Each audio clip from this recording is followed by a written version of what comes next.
बिस्मिल्लाहिर्रहमानिर्रहीम। अस्सलाम वालेकुम।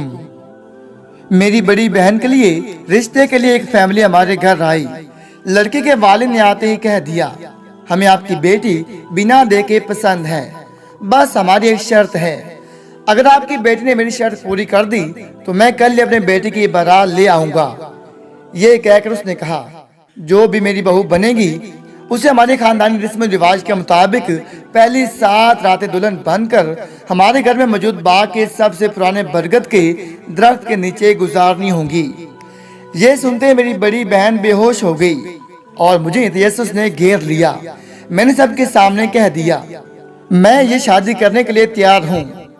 अगले दिन वालिदैन की नाराजगी के बावजूद मेरी शादी हो गई और मेरे ससुर ने पहली रात मुझे बेड से उठाकर बरगद के नीचे बिठा दिया। डरते कांपते 6 रातें मैंने गुजार ली, मगर 7वीं रात जहां मैं बैठी थी वो जमीन जोर जोर से हिलने लगी और जमीन 2 हिस्सों में फट। मेरा नाम सनम है और हम 4 बहनें हैं, जबकि हमारा एक ही भाई था। अब्बू की सरकारी नौकरी थी, मगर इसके बावजूद घर बड़ी मुश्किल से चल रहा था, क्योंकि अम्मी हमारी शादी के लिए जहेज भी जमा कर रही थीं। ऐसे में हमें गुजारा करना पड़ रहा था, क्योंकि मेरी बहनों की उम्र भी ज्यादा होती जा रही थी। वैसे तो मैं सब बहनों से छोटी थी और अभी मेरी शादी का नंबर बहुत दूर था, इसलिए मैं बहुत मजे में थी और इस वक्त को बहुत एंजॉय कर रही थी। जब भी मेरी बहनों के लिए कोई रिश्ता आता तो मुझे बहुत तयस्सुस होने लगता। मैं बहाने बहाने से वहां जाकर बैठ जाती जहां मेहमान बैठे होते थे, और ऐसा महीने में एक बार तो हो जाता था। अम्मी ने मोहल्ले की आंटी के जिम्मे ये काम लगाया हुआ था, वो ही कोई न कोई रिश्ता लेकर हमारे घर आ जाती थी। मगर चूंकि मेरी 2 बड़ी बहनें कबूल सूरत थीं और हम इतने अमीर लोग भी नहीं थे, इसलिए कोई काम रिश्ते वाले उन्हें पसंद करके जाते थे। लेकिन एक बार ऐसा हुआ कि मोहल्ले वाली आंटी एक ऐसा रिश्ता लेकर आई जिन्होंने आते ही बड़ी अजीबोगरीब शर्त रख दी। उस दिन हुआ कोई यूं कि मेरी बड़ी बहन के लिए रिश्ते के लिए एक फैमिली हमारे घर आई। वैसे तो उसे फैमिली नहीं कहना चाहिए था, क्योंकि लड़की की वालिदा मर चुकी थी और कोई बहन भाई भी नहीं था, इसलिए वो अपने वालिद के साथ आया था। लड़के के वालिद ने ना तो मेरी बहन को देखा और ना ही जहेज का मुतालबा किया। लड़के के वालिद ने आते ही कह दिया, हमें आपकी बेटी बिना देखे पसंद है, बस हमारी एक शर्त है, अगर आपकी बेटी ने मेरी शर्त पूरी कर दी तो मैं कल ही अपने बेटी की बारात ले आऊंगा। लड़के के वालिद की ये बात सुनकर सब हक्का बक्का रह गए। मेरी अम्मी और अब्बू ने हैरानी से देखने लगे। मेरी बड़ी बहन बावर्ची खाने में चाय का इंतजाम कर रही थी, जबकि मैं खिड़की से लगी ये सब सुन रही थी। लड़के के वालिद की ये फरमाइश सुनकर मैंने लड़के की तरफ देखा। शक्ल सूरत से तो लड़का बहुत प्यारा था, उम्र भी कोई ज्यादा नहीं थी। उसने ड्रेसिंग भी अच्छी की हुई थी, इसका मतलब था कि वो पढ़ा लिखा था। फिर क्यों उसका वालिद अपने बेटे की शादी किसी भी लड़की से कर देना चाहता था? आखिर इसके पीछे क्या राज था? मेरी मुतयस्सिस फितरत ने मुझे दूर ना जाने दिया। हालांकि मेरी बहन ने मुझे पीछे से इशारा भी किया कि अम्मी अब्बू ने तुम्हें देख लिया तो बहुत गुस्सा करेंगे, मगर मैं खिड़की से लगी रही। मैं जानना चाहती थी कि आखिर इसकी क्या वजह थी, आखिर इसकी क्या शर्त थी। उसी वक्त अब्बू ने मेरे मुंह की बात छीन ली और उनसे पूछ लिया, कैसी शर्त? अगर मेरी बेटी आपकी बहू बन जाए तो उसे क्या करना होगा? ये सुनकर लड़के के वालिद ने कहा, जो भी मेरी बहू बनेगी उसे हमारे खानदानी रस्म रिवाज के मुताबिक पहली 7 रातें दुल्हन बनकर हमारे घर में मौजूद बाग के सबसे पुराने बरगद के दरख्त के नीचे गुजारनी होगी। ये सुनकर उसने सबकी तरफ देखा। मेरी बड़ी बहन उस वक्त कमरे में चाय ला रही थी। उसने ये सुना तो वो बेहोश होने के करीब हो गई। ये सुनकर तो मुझसे भी नहीं रहा गया और मैं भी उसी कमरे में आ गई। ये सुनकर मेरे अब्बू कहने लगे, ये तो बड़ी खतरनाक शर्त है। अम्मी ने भी उनसे कह दिया, देखिए भाई, हम गरीब लोग हैं, लेकिन हमारी बेटी हम पर इतनी भी बोझ नहीं है कि हम उन्हें कुएं में धक्का दे दें। ये सुनकर लड़के के वालिद ने अपने बेटे को उठने का इशारा किया और कहा, मुझे कोई इतराज नहीं है, मेरा बेटा पढ़ा लिखा है, खूबसूरत है, मेरे रुपए पैसे का इकलौता वारिस है, इससे लड़कियों की कोई कमी नहीं है, जैसे आप लोगों की मर्जी। यह कहकर वो भी उठ खड़ा हुआ। मेरे अब्बू भी उठ खड़े हुए और कहने लगे, हमें भी ये रिश्ता मंजूर नहीं। ये कहकर उसने मेरी बहनों की तरफ देखा, जिनका चेहरा ये शर्त सुनते ही खौफ के मारे पीला हो चुका था। लेकिन मुझे ये रिश्ता कबूल है, मैं आपकी शर्त मानने के लिए तैयार हूँ। ना जाने मुझसे ये इतना हौसला कहाँ से आया था कि मैंने सबके सामने ये कह दिया, जिसको सुनकर सब बक्का बक्का रह गए। ये तुम क्या कह रही हो?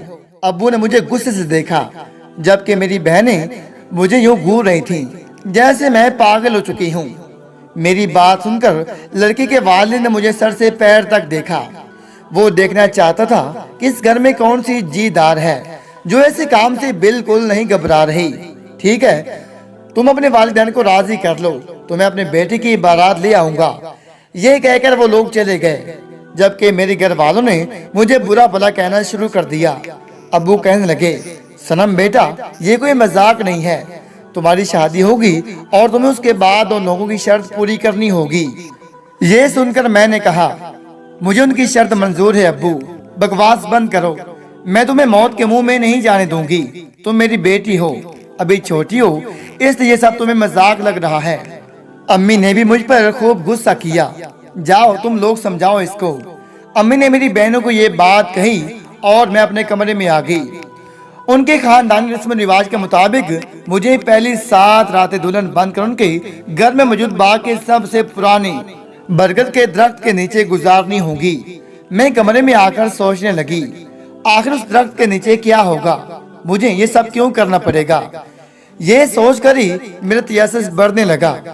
मैं शुरू से ही ऐसी थी, सब बहनों से मुख्तलिफ। मुझे नई चीजें देखने और उसकी खोई लगाने का बहुत शौक था, इसलिए ये रिश्ता भी मुझे किसी पुरस्कार रिश्ते की तरह लग रहा था, जिस एंड पर मुझे बहुत बड़ा सरप्राइज मिलने वाला था। मैं ये सोच रही थी कि मेरे पीछे मेरी बहनें भी आ गईं और वो कहने लगी, तुझे डर नहीं लग रहा? तुमने क्या सोचकर उस रिश्ते के लिए हाँ की है? ये सुनकर मैं मुस्कुरा दी। मैं यही तो चाहती थी, बचपन से तो ये मेरा सपना था कि मैं किसी पुरस्कार घर में जाऊं या फिर मेरे साथ कोई पुरस्कार वाकया हो। मेरी बात सुनकर मेरी बहनें मुझे सच में पागल समझने लगी। वो मुझे काफी देर समझाती रहीं, मगर जब उन्हें लगा कि मैं बिल्कुल पागल हो चुकी हूँ, तो उन्होंने मुझे समझाना तर्क कर दिया। मेरे वालिदैन भी मुझे काफी देर तक समझाते रहे, मगर मैं अपने फैसले पर डटी रही।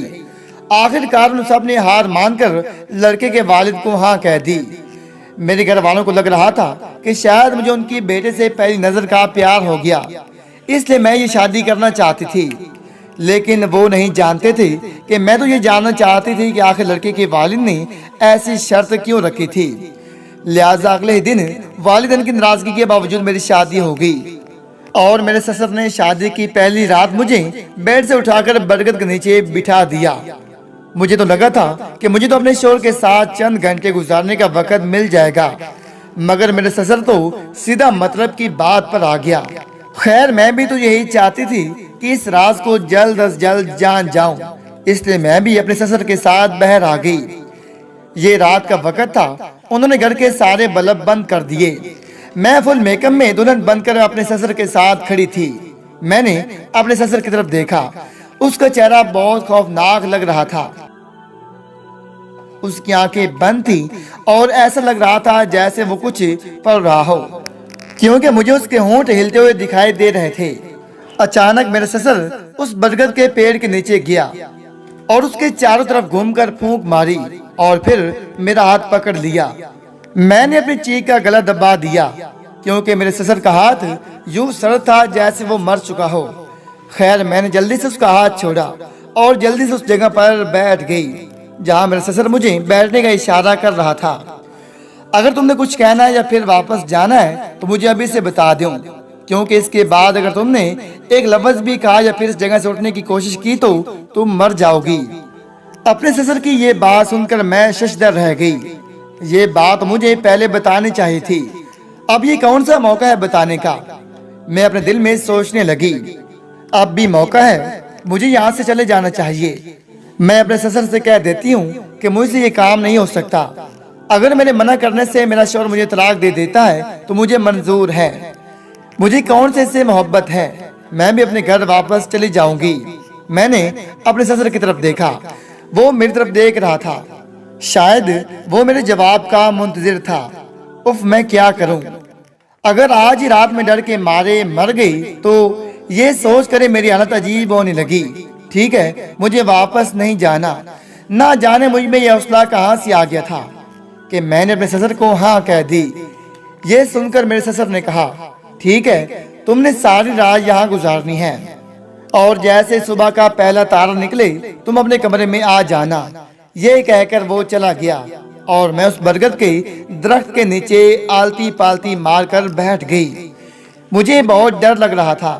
وقت جیسے رک گیا تھا، اندھیرا زیادہ ہوتا جا رہا تھا۔ اچانک کسی درخت پر بیٹھا کوئی پرندہ بول اٹھتا اور میں ڈر جاتی، لیکن میں ہمت کر کے بیٹھی رہی۔ میں یہ راز جان لینا چاہتی تھی کہ میرے سسر نے ایسی شرط کیوں رکھی تھی، اس لیے میں نے یہاں ساری رات رکنے کا فیصلہ کیا تھا۔ میں آنکھیں بند کر کے بیٹھی رہی، کیونکہ میں جب بھی آنکھ کھولتی تھی تو مجھے لگتا تھا کہ کوئی چڑیل میرے سامنے کھڑی تھی اور اس کے لمبے لمبے ہاتھ میری گردن تک پہنچنے والے تھے۔ خیر، وہ رات میں نے ڈرتے ڈرتے گزار ہی لی اور جیسے صبح کا پہلا تارا نکلا میں بھاگتے ہوئے اپنے کمرے میں آئی اور اپنے بستر میں کمبل کے اندر چھپ گئی۔ اس کے بعد مجھے کسی چیز کا ہوش نہیں رہا۔ یہ شام کا وقت تھا جب مجھے کسی نے کندھے سے پکڑ کر جھنجھوڑا۔ میں نے ذرا سی آنکھیں کھول کر دیکھا اور میری آنکھیں پھٹی کی پھٹی رہ گئیں۔ مجھے یوں لگا کہ جیسے قبر سے نکلا ایک مردہ میرے پاس کھڑا ہے اور مجھے کہہ رہا تھا کہ میرے ساتھ آؤ۔ میں نے ایک زوردار چیخ ماری اور اپنی آنکھیں مل کر دوبارہ اس طرف دیکھا۔ ارے تم تو ڈر گئی، یہ میرے سسر کی آواز تھی۔ وہ ہنس رہا تھا۔ میں نے گھبرا کر اس کی طرف دیکھا۔ اب وہ بالکل انسان لگ رہا تھا۔ اس سے پہلے تو وہ مجھے کسی مردے کی طرح لگ رہا تھا۔ کہاں جانا ہے؟ میں نے ڈرتے ڈرتے اپنے سسر سے پوچھا۔ انہوں نے میز پر رکھے کھانے کی طرف اشارہ کیا اور کہا، پہلے یہ کھا لو پھر تیار ہو جاؤ۔ تم نے دوسری رات بھی برگد کے درخت کے نیچے گزارنی ہے۔ یہ سن کر تو میری بھوک ہی اٹھ گئی، مگر میرا سسر میرے سر پر بیٹھا تھا۔ میں نے جلدی سے کوئی نوالے منہ میں ڈالے اور باتھ روم میں چلی گئی، جہاں آج نیا سوٹ میرا منتظر تھا۔ میں خوب تیار ہوئی اور دلہن بن کر باہر آ گئی۔ پتہ نہیں میرا شوہر کہاں تھا۔ وہ تو مجھے اپنے نفسیاتی بڈھے باپ کے حوالے کر کے کہیں بھاگ گیا تھا۔ یہ سوچ آتے ہی میں پچھتانے لگی، لیکن یہ فیصلہ بھی میرا ہی تھا۔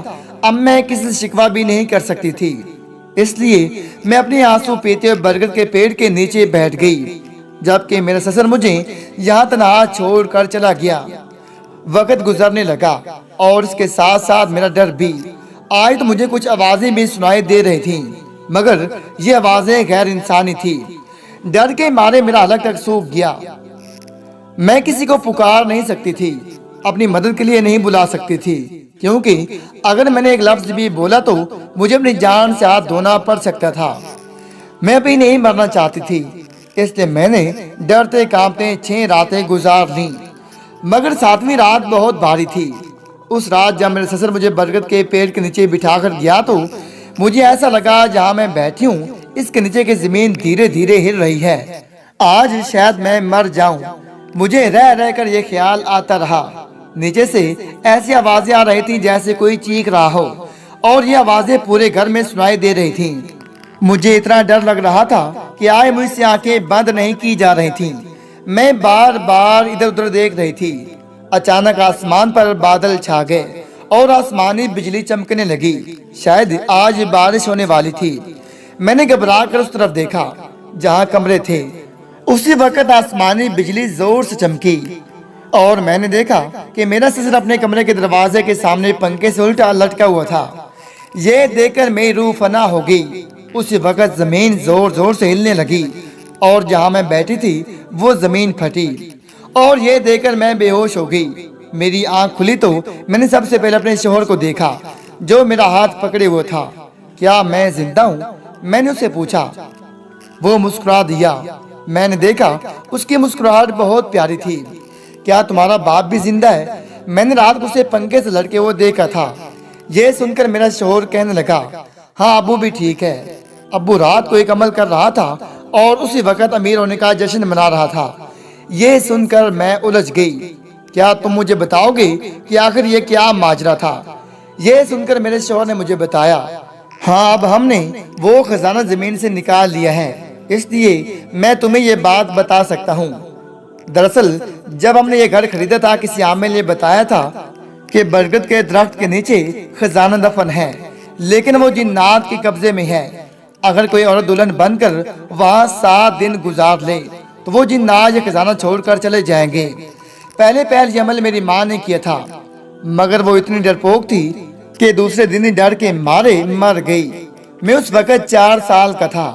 امی کی جانے کے بعد ابو نے خزانہ نکالنے کا ارادہ ترک کر دیا، اور پھر 20 سال بعد جب میں شادی کے قابل ہوا تو اس نے مجھے یہ سب کچھ بتا دیا، اور ہم دونوں نے مل کر ایک نیا پلان بنا لیا۔ اس مقصد کے لیے ہم نے بہت ساری لڑکیاں دیکھیں، مگر کوئی بھی ہماری شرط ماننے کو تیار نہیں تھی۔ مگر پھر اچانک ایک دن ہم تمہارے گھر پہنچ گئے، اور تم جیسی بہادر لڑکی نے ہمارا ساتھ دیا، اور ہم نے 20 سال بعد یہ خزانہ زمین سے نکال لیا۔ اپنے شوہر کی یہ بات سن کر میں ہکا بکا رہ گئی۔ اچھا، تو یہ پلان ان دونوں باپ بیٹے کا تھا، لیکن خزانہ نکالنے میں ساری محنت میری تھی، میرا حصہ کہاں گیا؟ یہی سن کر میرا شوہر ہنسنے لگا، اور پھر مجھے بستر سے اٹھا کر کھڑا کر دیا۔ اور بے وقوف لڑکی، یہ خوبصورت اور ہینڈسم شوہر، یہ گھر اور وہ سارا خزانہ اب تمہارا ہی ہے، یہ سب کچھ ہمارا ہے۔ یہ کہہ کر اس نے مجھے گلے سے لگا لیا، اور میں حیران پریشان کھڑی رہی، کہیں میں خواب تو نہیں دیکھ رہی؟ میں نے اس سے پوچھا، اور وہ میری طرف دیکھ کر ہنسنے لگا۔ بالکل نہیں۔ اس نے میری گال پر چٹکی کاٹی۔ اف، بدتمیز کہیں کے۔ میں نے اسے دھکا دیا، وہ پھر سے میرے قریب آ گیا۔ ویسے خوبصورت بیوی بھی کسی خزانے سے کم نہیں ہوتی۔ مجھے تو بیٹھے بٹھائے 2 خزانے مل گئے۔ یہ کہہ کر اس نے مجھے پھر سے اپنے قریب کر لیا، اور میں اس کندھے سے سر ٹکائے سوچنے لگی، مجھے تھوڑی سی ہمت اور بہادری نے مجھے اتنا پیار کرنے والا شوہر اور اتنی ساری دولت دے دی۔ واقعی کوشش کرنے والوں کو قیمتی خزانے دیے جاتے ہیں۔